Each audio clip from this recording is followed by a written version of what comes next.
चंद्रा सूरज बने हैं तोड़ नैना।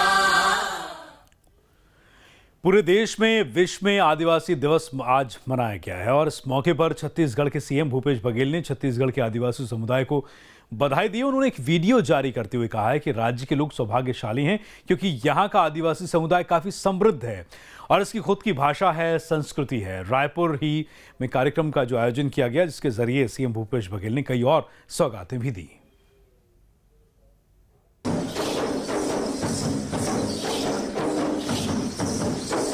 ये तस्वीर है छत्तीसगढ़ की राजधानी रायपुर की, जहां विश्व आदिवासी दिवस के मौके पर रंगारंग कार्यक्रम का आयोजन किया गया।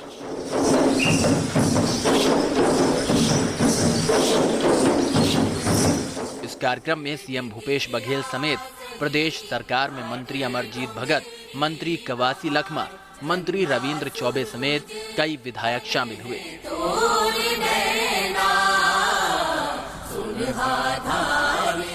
विश्व आदिवासी दिवस कार्यक्रम के मौके पर मंच पर मौजूद सभी मंत्री विधायक पारंपरिक वेशभूषा में नजर आए। वहीं इस मौके पर आदिवासी कलाकारों ने सीएम भूपेश बघेल के सामने लोक नृत्य पेश किए।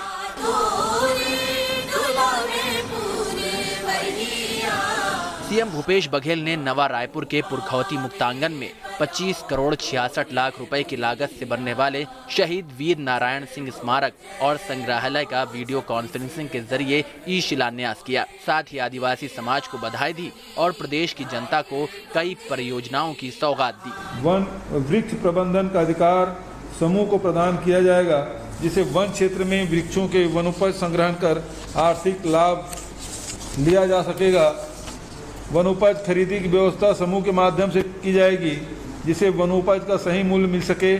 समूह के माध्यम से स्वरोजगार के अवसर, वनोपज के मार्केटिंग की व्यवस्था, वनोपज प्रोसेसिंग यूनिट की स्थापना, अनुसूचित क्षेत्र के प्रत्येक ब्लॉक में वनोपज प्रोसेसिंग यूनिट की स्थापना का लक्ष्य रखा जाएगा।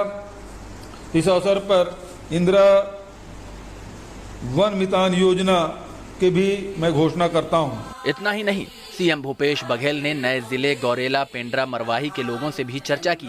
साथ ही उन्हें कई विकास कार्यों की सौगात दी। गौरेला जलेश्वर मार्ग इस सब की स्वीकृति मैं प्रदान करता हूँ।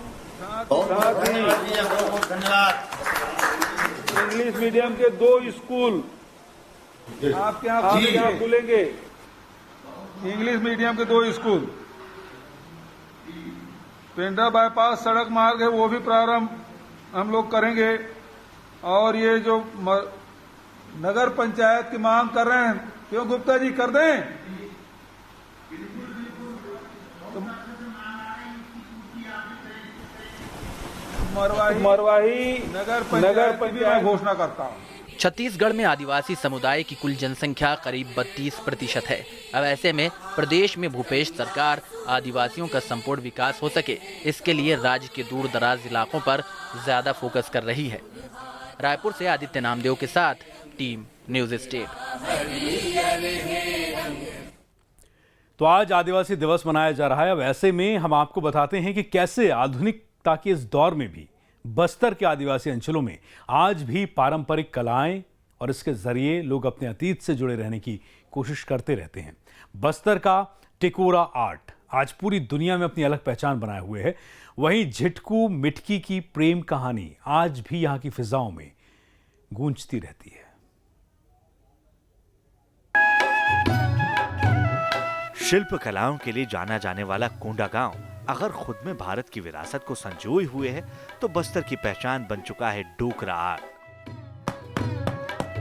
मिट्टी और भूसे से बने इस आर्ट में आदिवासी बहुल अंचल की आदिम संस्कृति की सोंधी महक मिलती है। कहते हैं कि ये शिल्प परंपरा और तकनीक बेहद पुरानी है। डोकरा आर्ट को करीब से जानने की ललक ने हमारी टीम को कोंडागांव के एक कारोबारी के ठिकाने तक पहुंचा दिया। लगभग 4000 साल पुरानी इस कला को यहाँ के बाशिंदे पीढ़ी दर पीढ़ी आगे बढ़ाते जा रहे हैं और यही वजह है कि डोकरा आर्ट इनके रग रग में बस चुकी है। 25 साल करीब से कर रहा हूँ। और ये कला है कितनी पुरानी? हमने सुना 4000 साल पुरानी कला है। हाँ, ये कला तो हमारे दादा परदादा लोग बताते हैं कि बहुत पुरानी है और जिस मोहनजोदड़ो जमाने से, खुदाई के जमाने से, उससे पहले हुआ करता था काम। छत्तीसगढ़ की संस्कृति को दर्शाती हुई इस कला को डोकरा कहलाने के पीछे भी वजह खास है। ये मतलब हिंदुस्तान में जितने भी हाथ का काम होता है, सबसे पुराना प्रक्रिया से, पुराना पद्धति से आज भी वैसा बनता है। तो इसलिए इसको भारत सरकार ने इसको ढोकरा आर्ट के नाम से सम्मानित किया हुआ है। ढोकरा यानी बूढ़ा। बूढ़ा, ढोकरा मतलब बूढ़ा आर्ट, सबसे पुराना आर्ट है हिंदुस्तान का। एक आकृति तैयार हो पाती है। इसका जो प्रक्रिया है 12 प्रक्रिया होता है, उसके बाद एक पीस तैयार होता है। हाँ। तो सबसे पहले जो खेत की काली मिट्टी होती है, ये है। हाँ। खेत की काली मिट्टी में चावल का छिलका, भूसा मिक्स करके एक मट्टी गूंद के तैयार कर लेते हैं। उसका कोई भी जो आइटम, हम कोई भी चीज़ बनाना है, कलाकृति बनाना है, उसका एक रफली आइटम बना लेते हैं। जैसे ये बन रहा है, हाँ, ये घोड़ा बना रहे हैं। एक घोड़ा बन रहा है। तो ये बनाने के बाद में हर स्टेप में इसको सुखाना पड़ता है। अच्छा। सुखाने के बाद में ये जो सूख जाती है, फिर नदी किनारे की जो रेतीला मिट्टी होती है, हाँ। वो रेतीला मिट्टी जो नाखून की मोटाई के मुताबिक, फिर इसके ऊपर एक लेयर लगाते हैं। फिर बराबर इसका फाइल या मुझसे से घिस के इसको बराबर इसको करते हैं। कहीं ऊबड़ खाबड़ होता है, हाथ से जो रगे रहता है, ये सारे चीज़ को बराबर कर लेते हैं। अच्छा। फिर करने के बाद में जो सेम होती है बीन्स जो खाने का, बीन्स पत्ती, जो सेम की पत्ती है, बीन्स जो जिसमें ज़्यादा जूस होता है, उसमें उस पत्ती से इसको एक बार पूरा कलर कर देते हैं। फिर इस मोम को हल्का सा आग में गर्म करके, जैसे आटा गूंदते हैं उससे थोड़ा सा हार्ड रहता है। गूंदने के बाद में फिर इसका धागा निकालते हैं। हाँ। जैसे ये धागा निकला हुआ है, इस प्रकार का आप जो सेवई निकालते हैं उसी प्रकार से प्रेस करके निकालते हैं, जो साइज अपने को अच्छा, लगता जो है। सांचा है सांचा आपका, ऊपर से प्रेस करते हैं, बस प्रेस करके निकालते हैं। इसको लपेटते हैं, जैसे लपेटा हुआ है। हर जो भी कलाकृति बनी हुई है, इसको एक एक करके ऐसा लपेटते हैं, धीरे धीरे करके। वो इसलिए लपेटते हैं कि जो आइटम बना हुआ है समान मात्रा में सब तरफ उतनी ही मोटाई से बना हुआ रहे। फिर धागा लपेटने के बाद में इसी मोम से फिर इसका पूरा डिजाइन तैयार कर लेते हैं। नदी किनारे का मिट्टी छापने के बाद में सुखा देते हैं। सुखाने के बाद में तीसरा लेयर में जो जंगल में किला होता है, दिमाग का किला, डालते हैं। जैसे चाड़ी नुमा बना हुआ है, यहाँ से पीतल मुंह में दिख रहा है काला काला, ये यहाँ से अंदर से टचिंग है। ये चाड़ी बना दिए पीतल डालने के लिए। फिर सुखा देते हैं इसको। ठीक है। सुखाने के बाद में इसी चाड़ी के सहारा हम फिर भट्टी में रख देते हैं इसको। पीछे भट्टी है, वहाँ रख देते हैं। फिर धीरे धीरे करके लकड़ी डालते हैं, इसको पकाते हैं। पकाने के बाद में जो मेटल है, जो पीतल कांसा हमको मिलता है, तो उसको फिर एक अलग बर्तन में मेल्ट कर देते हैं। जो बाहरी मिट्टी पूरा जो लगाए हैं मोम के ऊपर, वो तोड़ तोड़ के धीरे धीरे निकाल देते हैं। तो जो मोम की बनी हुई रहती है वैसी आकृति ऐसा बन जाती है। फिर इसको घिसाई छिलाई घिसाई करके पॉलिश वॉलिश करके फिर बेचने के लिए तैयार हो जाता है। तो देखा, डुक का समय का बात है, जो गरुड़ राजवंश हुआ करता था। इसका जो बनावट जो दिख रहा है उसमें, तो वो उसके आधार पे फिर मर गई वहीं पे। तो गांव वाले इसको पूजा करते हैं और एक मानते हैं, धन प्राप्ति के लिए भी मानते हैं, सुख शांति के लिए भी मानते हैं, प्रेम, ऐसे लंबा गाथा है। बलिदान की इसी कहानी से प्रभावित होकर ग्रामीण आदिवासी झिटकू और मिटकी की पूजा करने लगे। सदियों बाद झिटकू मिटकी की ख्याति ने बस्तर के गांव से दिल्ली तक का सफर तय कर लिया। लेकिन डोकरा आर्ट की परंपरा और नायाब खूबसूरती के बाद भी इससे जुड़े कारीगरों की कई शिकायतें हैं। हिंदुस्तान में, विदेशों में भी इसका बहुत ज़्यादा नाम है और अभी एक्सपोर्ट भी होता है। हमको इसका जो मेहनताना है वो नहीं मिल पाता है। इसकी शान है, इसका अभिमान है और अनमोल खजाना भी है।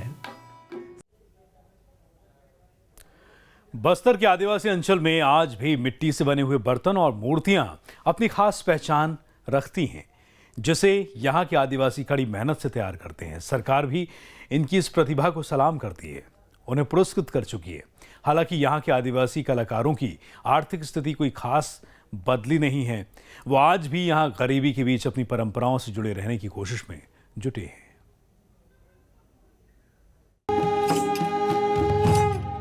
ये धुन, ये तान सुनने में कानों को मधुर लगती है, दिल को सुकून पहुंचाती है और दिमाग को शांति प्रदान करती है। लेकिन क्या आपने कभी ये सोचा है कि इस वाद्य को आकार कहां से मिलता है? ये वाद्य यंत्र अपना असल रूप कहां हासिल करता है? इसे बनाने में कारीगरों को कितनी मेहनत लगती है, आज हम आपको इसी सोना उगलने वाली धरती पर ले चलेंगे।